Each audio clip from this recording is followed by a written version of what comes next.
Hi, I'm Steven. That's JJ. That's Erock. We're from Just Got Played, and today we are going to review a game for you, Expeditions from Stonemaier Games. This is a sequel to Scythe. So first, let's go down to the table. I will tell you a little bit about how the game is played, and then we'll come back and I'll tell you what we think, what we like and dislike about it. All right, so this is what Expeditions looks like on the table. And thank you to Stonemaier Games for providing us this review copy so that we were able to do this. So if you see, there's this base camp that is set up, and it gives you a map of how the game is set up. All the southern tiles are turned face up in a random order. And then you have central tiles and northern tiles. Again, those are random, but we don't know what they are. They're turned face down. So you have a mech that represents you on the map. And that starts at the base camp. And you have this board. And on this board, it determines what your actions you can do on your turn. So normally you start at the refresh. And so when you're at refresh, you can move this cube over here. And that means you can do a move, play, and a gather. On future turns, you have to move this cube somewhere to maybe do a move and a gather. Or you want to do a play and a gather. But you have to do those actions, and you have to move the cube. Eventually, you'll probably also want to move to refresh, which allows you to collect all your cards and the workers on those cards. And then again, you move here and can do those things. So let me show you on the table here real quick how the move and gather work, and then we'll talk a little bit about play. So move, you can move your mech between 1 to 3 spaces. Again, you have to move, and you can't return to the base camp once you've moved off of it. You can move through another mech, but you can't land and stay where that mech is. So let's say I went 1, 2, 3 here for illustrative purposes to show that that's a tile that hasn't been explored. So I get this map token, which is something that you need to score one of the stars, or potentially could be used for something else depending on how you're playing the game. And so you can see this is the fishing village. All right, so now I'm on the fishing village. The other thing that I can do is I can do the gather action. One of the things you need to do when you do have a tile up here, you can see that there's an area that requires us to put out corruption. So you reach in the bag. This one said 5 plus corruption has to be there. So I draw until I have 5 or more. So that is 5. And that corruption matches the guile token that you'll see on your player mat later instead of the power token. So you need to use guile to clear that one. If I'd drawn something less than a 5, maybe if I had drawn a 3, I would have to draw again until I had at least 5 corruption there. All right, what that means is when I do the gather action, I don't have the choice of doing what's on the or side here until this has been cleared. That symbol, incidentally, is boasting, which is what allows you to take one of your victory point stars, or whatever these are called, stars, and put it out somewhere on the board where you have achieved an objective already. And on the left here, it just tells me I could get a guile and a power. So that's what gather is. So let's say that turn I just moved and I gathered. On the next turn, maybe I could move or I could play. And then, on another turn, I could move and gather. I get to do those in whatever order I want. So you can gather before moving, or you can move to another space and then gather there. All right, there's a lot of symbols out on the board, but there are these handy cards that sort of tell you what all the symbols on the board mean. So each player gets one of these. That's helpful. There's also a card that explains what move, play, gather, and refresh mean, and also reminds you that as soon as somebody puts out 4 stars, that triggers the last turn of the game for everybody. It also mentions all these other terms: solve, upgrade, meld, boast, and vanquish. So I mentioned boast, which was out there, but most of those other terms you'll find on the cards. So you're going to start with a couple of cards. You're going to start with a character and the companion. But there are different cards that you can get during the game as well. So there are quest cards, there are meteorite cards, and there are item cards. And those cards, they have abilities that are printed on them. When you play them, you get the value that is up in the corner. So when you choose the play action, you get to play one card that is available from your hand from the left side of your board. And so you get whatever is here. So that might be a power. That would be a power. And this says if you have melded a meteorite, you get another power. This one is a guile. And then you get to do, whatever else the card says. So for instance, this one, you can, if you put a yellow worker on that space, you can gain power or pay power to gain money. Money is like victory points. This is also a quest. So if you have another card that allows you to solve a quest, so for instance, your starting character gives you the ability to, when you put a red worker on there, when you play it, you can either get a green worker, which is an explorer. This is like a soldier, or you can solve a quest. So solving a quest, you have to fulfill all these requirements. So this says you have to be on 12C. So that means it's going to be a center tile numbered 12. So we don't know where that is. Well, we do know. We already found 12C. Look at that. And then you have to spend 2 power. You have to be on that tile, spend 2 power, and then you get these rewards, which is a green worker and a guile. And then once you do that, you take this and you tuck it under your board up here. And completing quests is good for a few reasons. One, it's a victory point you put out, but also it can influence the value of your stars at the end of the game. So it allows you to put out a star potentially if you do 4 of these and score more points for your other stars. If you look at the items have an ability here. You put a worker there and you can gain a power. But if you upgrade this item, which is an action you find on the board, you tuck it in here. And now you have this ability. So whenever you have 10 power, you may decrease your power to 3 to gain 3 points, right? So basically, you're spending power to get points. And you tuck those under here. And most people are limited to 4. See, it says max 4, max 4, max 4. One of the boards says max 5. I think it is. Let's see. And so that was quests and items. And then, of course, meteorites. You can meld these. So meteorites are actually pretty powerful. But if you meld them, which again is an action, you stick it down here. And this one says gain $1 per green card you control, maximum of $3. But what's also nice about that is every time you meld again, you end up triggering that again. So you could trigger that up to 4 times during the game and get a bunch of points. So again, you're going to go around the board trying to earn these different, ways to put out your stars, right? Having 7 corruption tokens, clearing the special 20 corruption token, having 4 upgraded items, melded 4 meteorites, completed 4 quests, having 8 cards in your hand, having 7 workers in your control, or 5 of those map tokens. And as soon as somebody puts out 4 of those, 1 more turn, and then you score all the stuff, right? So items actually have point values on them. So this one down here in the corner says it was worth 2 points if it's upgraded. The corruption tokens are worth 2 points each, regardless of their value. Depending on the quests that you've completed, 3 or more, you get 10 points per star you've put out, but you get 5 points if you haven't completed any. And then any money you've earned during the game, right? And so that's what you do. You just you wait till somebody puts out 4 stars, you take 1 more turn, you add up the points, and you see who has won the game. So that's a general idea of how the game is played. There's a lot of complexity going on and all these melding, upgrading, solving, boasting, vanquishing, move, play, gather, refresh, right? So, all right, well, let's go back up top and we'll tell you what we think of the game. All right, so that's just a brief overview on how you play Expeditions. So now we're going to tell you what we think about it. So let's start with what we like about the game. So JJ, why don't you start us off? What would you say is the thing that you like the most about the game? Okay, well, I will say I like these different things. So there's mechs. Yay!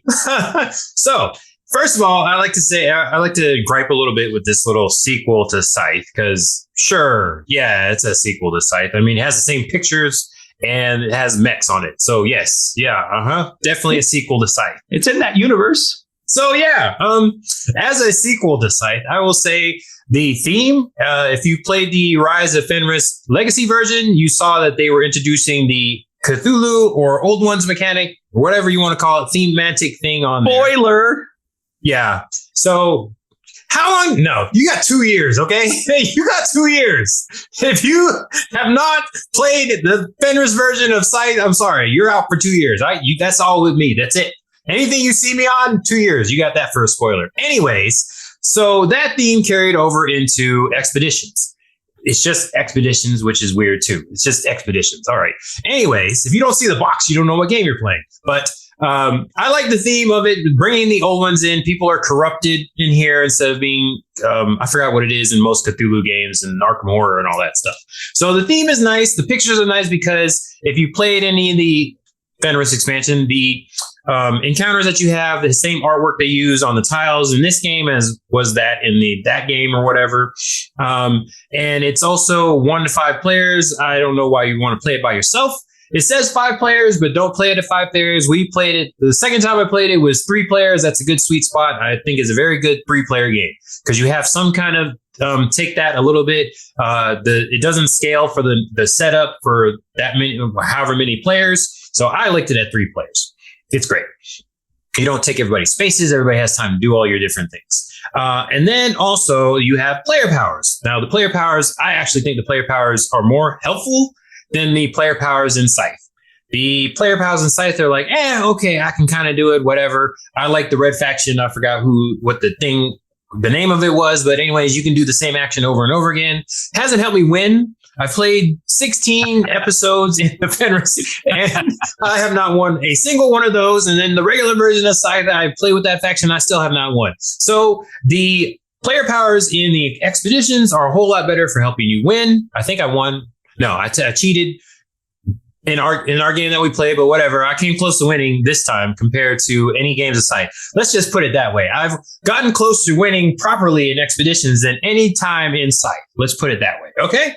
And then also you have the card variety, or like that I didn't see any repeats on any of the cards for the core values versus the abilities on the cards, and the worker color that you had to use. So that was nice. You have the heart one was quests. You had the tools or whatever, items. And then you had the meteorites. Yeah, that one. There you go. I like all those different things. So each one had a different functionality. I like that the quest, you got the core value, which was okay, but it's helpful for your money at the end. The tools are ongoing abilities. Probably should have jumped on that a little bit more. And then the meteorites just help you get more money. So yeah. Good stuff all around. Different, very different each one. So I like that part too, that the cards were all varied. Getting the color of the workers was another thing. But anyways, I digress. So that is my pros for Expeditions sequel to Scythe. Yeah, you know what? I'm going to jump in there too, because I think the thing that I liked most about the game was something you were just touching on, which is specifically the meteorite cards. So the meteorite cards, they're very powerful, at least the ones that I had access to anyway. When you play them, they did really cool stuff. Let you gain another card or something else that's really powerful. So, they're great cards to have in your hand and to be able to use. But then at the same time, you need to meld meteorites, because there's a lot of points there, especially that first one. You need to sort of maximize it before you meld it, because then you're going to score it 4 times or 5 if you're that one faction. So there's a lot of thought into the meteorites, but also there's that push and pull. Like, this is really useful. I want to use this, but at the same time, I need to meld it because that's where a lot of points come from. I didn't feel like the quests and the items were quite like that. I mean, the item cards, when you upgraded them, and they were just strictly better. Because now you didn't have to use the worker to trigger the ability, right? I think was what you got there. And then with the quest, the reward for doing the quests was not that great, really. Yeah, you'd probably rather want to play the card and have it in your hand or whatever. But you do eventually have to get Yeah, you do need to get them out eventually, because they multiply the value of your stars. Yeah, I agree. I think that's what balances that out, is that they multiply your other stuff. So they're not going to give you a huge boost in the game itself. Yeah, I mean, I like the sort of multi-use ability of the cards, that there is an ability thing you do when you tuck it or you have it in your hand. I just felt that the meteorites were the coolest ones, and I didn't think the items, the decision about whether to be in my hand versus meld it or tuck it was as important for the items or the quests. So I will say the items, though, it depends on which item you got, because I had the one where you can clear corruption for less, and then I got the item that when I do clear corruption, I get a benefit. So it kind of depends on what item you get. Yeah, I guess so. I mean, I basically only got 4 items so that I could fill out the 1 star. So, but yeah, I mean, that's, if you've listened to me talk before on the channel, multi-use cards is always a thing for me. And how do I want to use that card in that interesting decision? And so I would say, all the cards have that in this one, but the meteorites specifically, I think were really well done. I really enjoyed that about this game. All right, Erock, what do you got? So I like a lot of the things that you guys like in this game also. I really like the way it all kind of themes together in this game. I think that overall, really, and I'm probably going to have some words, but I think this is basically a drawn out worker placement game. And if you're not really like, the theme just kind of gives it all a purpose as to what you're actually doing there. I don't think it necessarily had to be a scythe game. I think it's valid to say you could have put a ton of different things on here and it would have worked well, as long as you had some kind of, reason to do the things you do, which is why I like this, because I feel like it does give you the reasons. The quest, you have to go to a specific place to complete a quest. Like it's almost a little fiddly in that you got to be in certain places to do certain things. But I think that's no different than really any other worker placement game. Like if you think of a just general worker placement game, you got to go to certain places to do certain things. That's just the way it goes. So I feel like they did a good job of kind of hiding that that's basically what this game is underneath this theme of what you're actually doing in the game, what it represents that you're doing. It's not a storytelling game. You're not going to, read out of a book and get these adventures out of it. It has the same kind of theme that Scythe does, where it's there, but it's not thrown at you at all. It's there if you want to see it and you want to kind of get into that world a little bit. Like the quests themselves, unless you're really like looking at the cards and trying to see like what's going on there, it's just go to this place and have these things. So, but that's what I'm saying. Like, that's your typical worker placement resource management game. They just put this cool scythe, like, don't forget, like, you have to have the card that says solve and the card that is the color of the worker to do that too. That's absolutely true. I agree. But I equate that to like, I'm a heavy Euro gamer, and I feel like in a lot of that, there's a lot of the same kind of thing going on. I have to have this to get this, to be able to do that, to do this other thing, to finally be able to go to this place. So it kind of like fits right in with what I like to do anyway, is chain this whole kind of series of events out to make things happen. So I like what they did in this game here. It's not my favorite game ever, but I mean, come on. That's one game out of thousands of games. I think it's a really good game. I really enjoy playing it. I think there's a lot of synergy available, and I think it's one that's going to reward more plays, because you're going to, like, the first couple of times you play it, you kind of get the cards that are there. You know what I'm saying? But the game gives you a lot of opportunity to change those cards out. So I think that after you play a couple of times, you start to get an idea of, I remember this other card, and if I can chain this with that other card, so you'll maybe start to cycle the cards out and look for these synergies as you play. And I think it's going to get a lot more powerful as you go. See, now that's where I want to interject, because the card play, what you're talking about, is why I would say this is a game that has worker placement in it, but it is not a worker placement game, right? I mean, the only worker placement you do is on some of the cards. Sometimes on the cards, you put a worker on them to activate the thing. Yeah, but see, I counter with, I still say moving the mech around and taking the action on that space is worker. It's a two-stage worker placement. You have to move them, and then you have to gather. But just because I move my car around in Monopoly and it triggers the different space that I'm on that I got to pay rent, doesn't make that worker placement. You know, but there's a difference, because in Monopoly, you trigger action selection. In this, you're choosing to activate the space that you went to, which is exactly the same as just putting a worker in a spot to intentionally get the effect.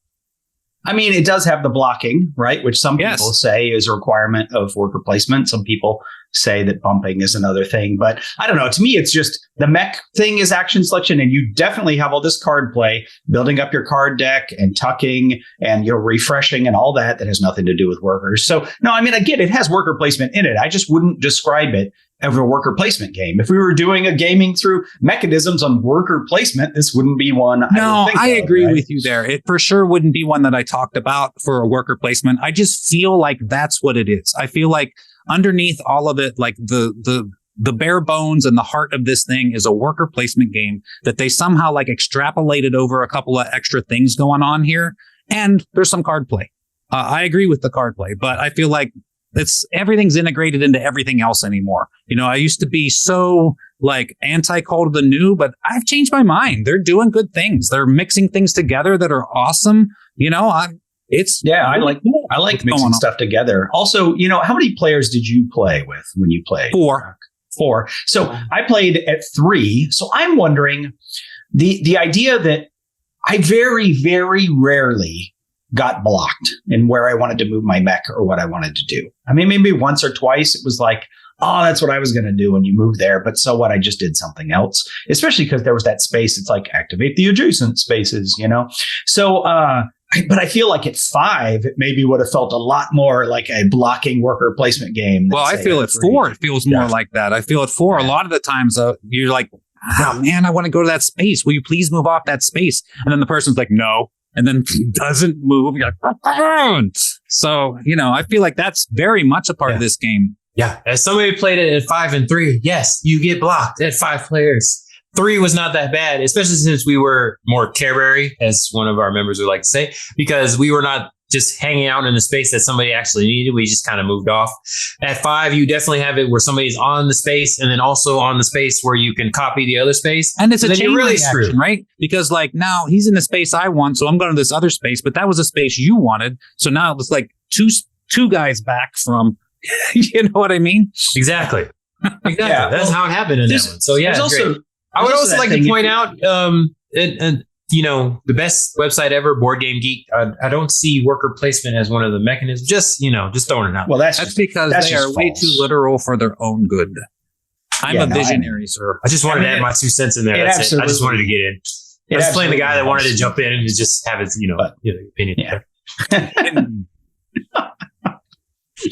All right. Well, so, you know, when you were talking, Erock, you talked about liking the theme of this game. And I was drawn in by the theme, right? I like the art and I like the universe of this whole side universe with the mechs, the alternate history, you know, and even the Tunguska event, which is, you know, a real world thing that happened in Siberia that, you know, an exactly like this meteor. Yeah. You know, like I'm into that, right? So this is all very interesting to me. So I'm like, cool. All right, let's play. And this is where I want to transition into my dislike of the game. Is that fell flat for me. I didn't feel the theme at all when I was playing the game. I mean, the art is on the cards, but it was really just, okay, what do I need to do to get a star out? I need to do 4 of these things, right? What color worker do I need to activate the thing? Let me sweep all the cards. Did a yellow one come up? I don't even care what it says on it. I got a thing that lets me take a yellow card. You know, like I felt it was very, very mechanical. And so that hurts me for 2 reasons.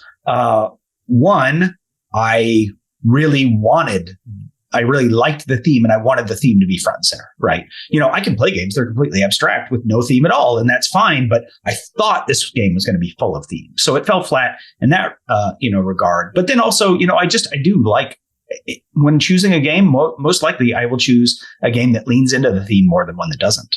You know, there are a lot of games to choose from these days, so I like games that lean into the themes. So, you know, I would have to say, that's probably the thing that I was most disappointed in about the game.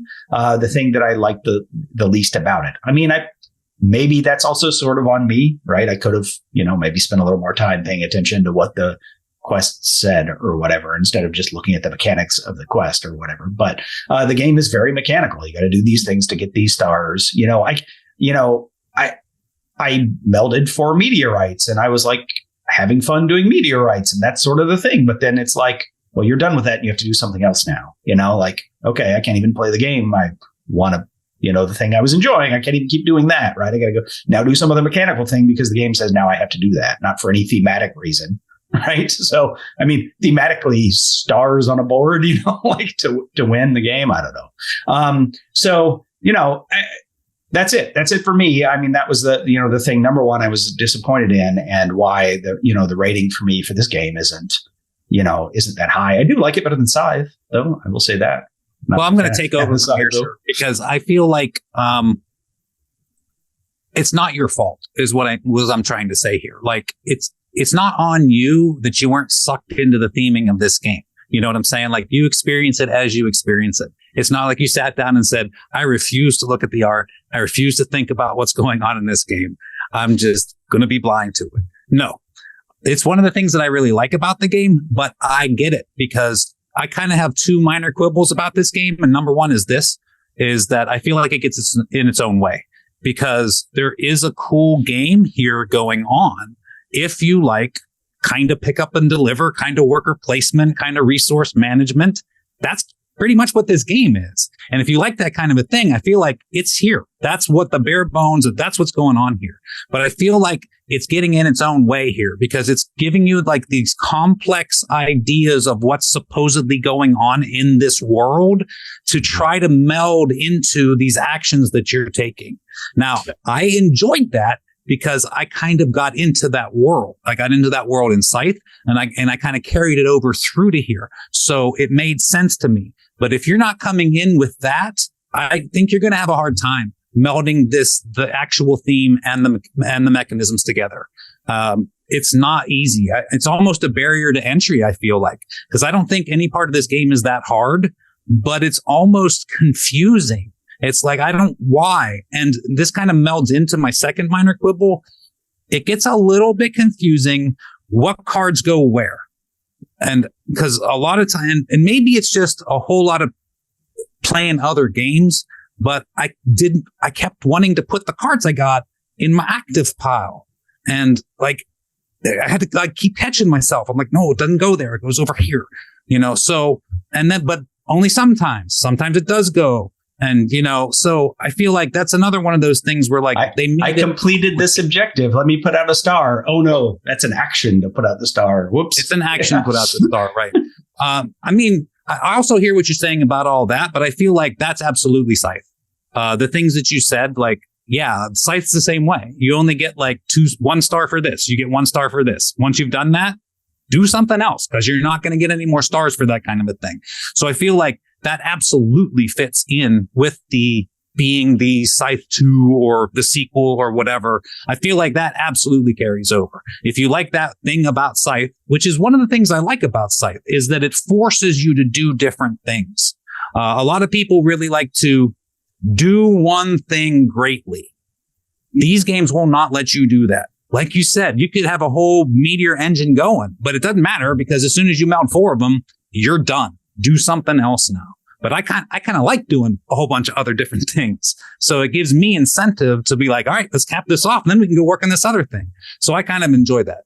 Yeah. So, I'm not trying to turn this back into a like, but I think I more like than dislike this game. And my minor quibbles are, it's really hard to meld the theme with the mechanisms. And I think that if you're not willing to do that or you're not sucked in, again, I don't want to say willing because it's not your fault. If you're not sucked in by that, then it's all going to fall away. And it's just going to be like, I need 3 things to go over here and do this thing. And I need to go over here, but this guy's in my way. And it becomes entirely mechanical. And I feel like a lot of people are going to feel that. So I will say when you put out your 4th star in Expeditions, everybody gets 1 more turn. And Scythe should absolutely be like that. Instead of immediately ending. Yeah. Yeah. Well, yeah. And not only because that's annoying, but also because otherwise it induces serious AP because you're like, am I going to get another turn? I don't know. Let me look and see if anybody else is going to end the game to know whether this is my last turn or not. In Expeditions, you always know you've got at least 1 more turn.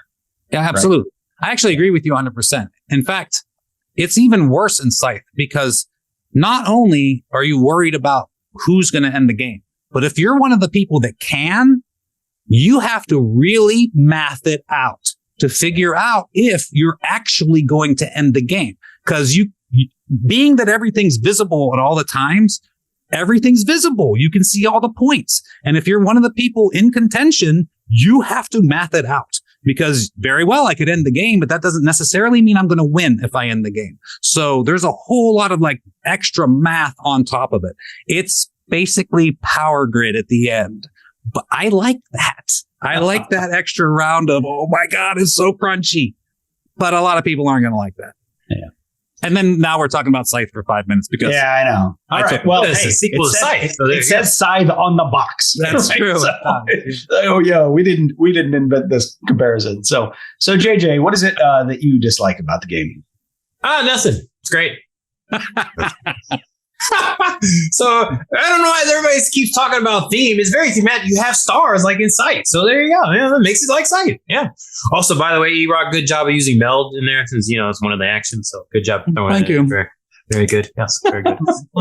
So yes, same thing with the both of you. It is complex. This kind of builds into one big. Well, it's kind of a big minor con, but it's what I'm building towards. So it's kind of it. Like I said before, it doesn't really scale with 5 players. Played it at 3, played it at 5. It's very good at 3. I think it's just a 3-player game. Pretty much as far as I'm concerned. The complexity, yes, it's like it doesn't draw you in because you got to do this different things. And we had this thing where you can just put stars out, which is different than Scythe, where you can just whenever you complete something, you actually have to go to the space and do it. And then like with melding, you have to go to the space because none of the cards really have that ability. So it's like, some of the actions you can do you already have in your cards with your starting character and their mascot. I don't know, animal companion. Yeah. So you can solve and clear the corruption, but then with like melding and putting stars out, you have to go find those things. So you can't do that until you clear the corruption on them. Yada yada yada. So this build into my con is that it just overstays its welcome because if you're not drawn in by the theme and then moving around and you're just not getting the cards you want, which is a thing of like Arc Nova or Terraforming Mars. As what Steven said, he was looking for a yellow card. I was looking for purple and meteorites. And then sometimes I go in there and be like, ooh, I can place a worker and get a card. Oh, great. There's no purple cards. So it's like, dang it.